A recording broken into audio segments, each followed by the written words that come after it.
for you tonight? May napapaisip pa din po ba kayo? Or matanong niyo sarili niyo, makakagawa ka po ba ng big impact sa tao na nakakapaligid sa inyo? Or kayo mo mag-inspire ng mga tao na nakakapaligid sa inyo? The answer is yes. You can inspire and you can make a big impact. Not only sa mga tao around you, but in the community. Pero paano ba tayo magiging makaka-inspire? Paano ba tayo makakaroon ng big impact sa mga tao sa community? Well, ito sasabihin ko sa inyo. You are called to be a light. Yeah. Ngayon, ang scripture po natin is nagagaling sa Matthew 5, verse 14 to 16. But before that, dun muna tayo sa background kung sino nga ba si Matthew and paano nga ba niya ginawa or sino audience. So Matthew is an apostle of Jesus Christ and isa siyang chief tax collector before niya makilala si Jesus sa town ng Galilee. And yung target audience niya are Jewish Christians to tell the news that Jesus is the promised Messiah. So, basahin po natin ang verse natin, which is Matthew 5, verse 14 to 16. So, verse 14, you are the light of the world, a town built on a hill cannot be hidden. 15, neither do people light a lamp and put it under a bowl.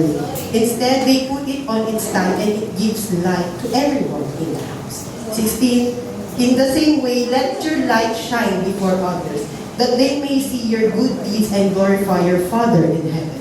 So, sa text natin doon, wag natin itago ang ating faith.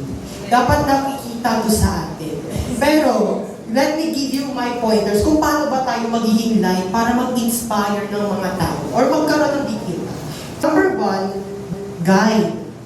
Ang makikita po natin ngayon ay picture ng isang lighthouse. So, we must be a lighthouse. Kasi, ang lighthouse is nakaka-guide siya ng mga tao, ng mga ships or mga fishermen pabalik sa shore.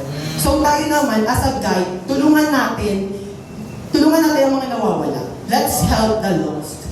And we are here to guide them, to help them papunta kay Jesus. So, we must be a guide. Number 2, show. So, sa show naman, ipakita mo na nagbago ka ni Lord. Na ipakita mo na isa kang light, hindi yung isa kang dark. Ayan. So, under any circumstances, masaya man or malungkot, maganda man yung araw or not, dapat nakikita pa rin yung light sa iyo. Dapat nakikita pa rin na nagbago ka, or nabago ka ni Lord. So, number 3 and last, remain. So that light must remain sa iyo. Pero, paano nga ba yung light natin mag-remain sa atin? So, syempre, dapat connected tayo and rooted tayo sa ating ultimate light source sa si Jesus Christ.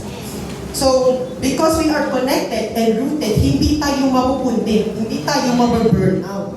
So, the light must remain sa atin or sa iyo kasi makikita pa yan ng future generations. Mapapakita mo at mag-guide mo sila.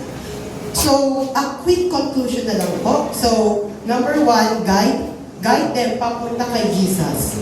Number 2, show. Because dapat napapakita mo. You are a living testimony. Ipakita mo na nabago ka niya.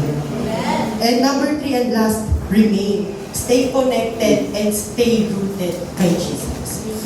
So, a little note na lang po. Remember that we are chosen by Lord. Tayo ay piniling ilaw ni Lord sa makamundong madilim. So, we must guide them and we must show them. Pero dapat nag-remain din tayo sa life. Because next time, or in the future generations, matutulungan natin sila. We can inspire them, we can make a big impact.